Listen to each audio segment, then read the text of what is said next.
Congress party की जो है मासिक बैठक आज हो रही है। ये हमेशा की तरह होती है, हर महीने जो है मासिक बैठक होती है। आज हमने जनरल हाउस के रूप में इसको बुलाया। सभी पांचों ब्लॉकों के जो पदाधिकारी सभी शामिल हुए, सभी सेंट्रल ऑर्गेनाइजेशन के अध्यक्ष।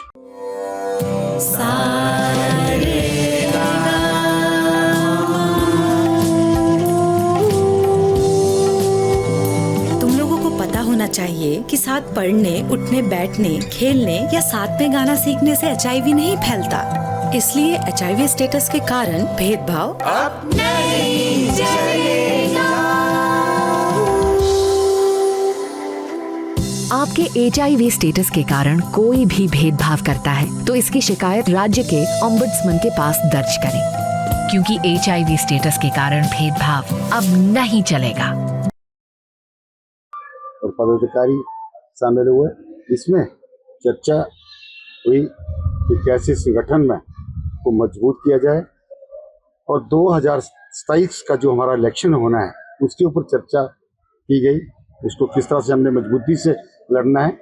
और साथ में जो आदरणीय मुख्यमंत्री सुखविंदर सुक्खू जी का जो 3 वर्ष 8 महीने का जो कार्यकाल है, जो उसकी उपलब्धियां हैं, उनको गांव-गांव तक कैसे ले जाना है, आम आदमी तक कैसे ले जाना है।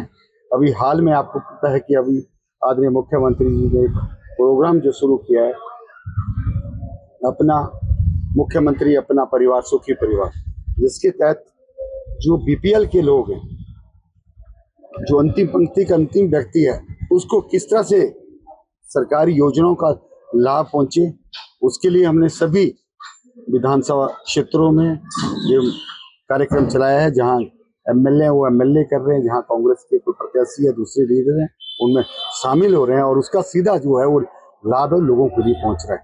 ये वो मुख्यमंत्री हैं जिन्होंने हमेशा अंतिम पंक्ति के अंतिम आदमी के लिए योजना बनाई। आपको याद होना है कि जब आदरणीय मुख्यमंत्री जी ने मुख्यमंत्री की शपथ ली थी तो सबसे पहले अनाथ बच्चों के लिए योजना बनाई थी।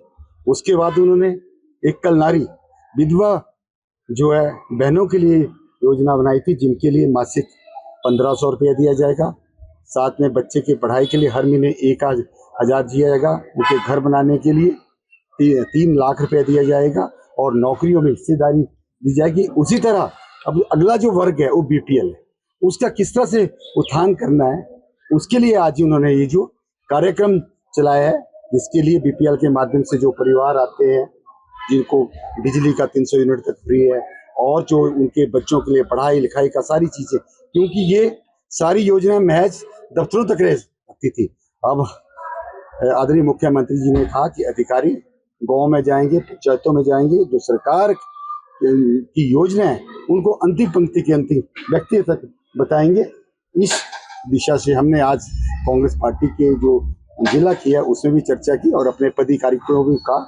और साथ में हमें जुट गए हैं तो हमने अपने कार्यकर्ताओं को कहा कि जो गरीब आदमी, असहाय आदमी है, कोई कैंसर पीड़ित है, विकलांग है, कुछ है जो नहीं आया है, तो उसको जरूर उसमें जो है लाएं। और जहां प्रधान है, दूसरे लोग हैं, उनको जो हमारे प्रधान है, ताकि लाभार्थी को जो लाभ मिले और जो आदरणीय मुख्यमंत्री जी चाहता है कि अंतिम पंक्ति के अंतिम व्यक्ति को का जो है वो सीधा लाभ मिले। आदरणीय मुख्यमंत्री बार बार कहते हैं कि हम सत्ता का सुख भोगने नहीं आए, व्यवस्था परिवर्तन करने आए, जिसका आज आपके सामने सीधा जाता उदाहरण है कि प्रदेश जिस तरह से आगे बढ़ रहा है। आप सामने हिमाचल एक पैसा प्रदेश है जहां आर्थिक तौर से मजबूत हो रहा है, शिक्षा के क्षेत्र पे नंबर 1 आ रहा है, स्वास्थ्य के क्षेत्र में आज बेहतर जो सुविधा मिल रही है। तो ये सारा जो है एक आदरणीय मुख्यमंत्री के दूरदर्शी मुख्यमंत्री का गृह जिला बढ़िया है। सारा विकास आपके सामने, जो विकास यहाँ हो रहा है, मेरे को नहीं लगता कि आज से पहले कभी यहाँ विकास हुआ। इससे पूर्व भी यहाँ से मुख्यमंत्री रहे और यहाँ के MP रहे, देश में मिनिस्टर रहे, जो 3 बार के मिनिस्टर हैं, ऐसा नहीं है कि 1 बार के थे। आदरणीय अनुराग ठाकुर जी जो फाइनेंस मिनिस्टर रहे हैं, स्पोर्ट्स मिनिस्टर रहे हैं, ब्रॉडकास्टिंग मिनिस्टर हैं। तो मेरे को नहीं लगता कि इतने बड़े ओहदों पे बैठने के बाद कि ऐसा कोई तोहफा हमीरपुर और मीरपुर पार्लियामेंट क्षेत्र में दिया। तो जब से आदरणीय सुखविंदर सुक्खू जी इस प्रदेश के मुख्यमंत्री हुए, उसी तरह से पूरे हमीरपुर में चौमुखी जो है विकास है और सब जगह से लोग हैं पूरी तरह से संतुष्ट हैं। और जरूर 2027 में दोबारा कांग्रेस सत्तासीन होगी, हम पांचों की पांचों सीटें जो हमीरपुर की जीतेंगे और दोबारा आदरणीय सुखविंदर सुक्खू जी को फिर हिमाचल का ताज मिलेगा। आज बैठक है, उसका सबसे पहले तो ये होता है कि जो हमारी मंथली मीटिंग होती है, एक कांग्रेस पार्टी ने फरमान जारी किया है, AICC से हमें एक आदेश मिला है कि हर महीने जो वो एक कांग्रेस पार्टी की मीटिंग होनी चाहिए और उसके ऊपर क्या हुआ पिछले एक महीने में और अगले महीने में हमारा क्या प्रोग्राम रहेगा उसके ऊपर सारा विचार विमर्श किया जाएगा। सभी ब्लॉकों से रिपोर्ट ली जाएगी, सभी ब्लॉक के अध्यक्षों ने पिछले क्या किया और उनको अगले टास्क जो है वो इस बैठक में जो जारी किए जाएंगे।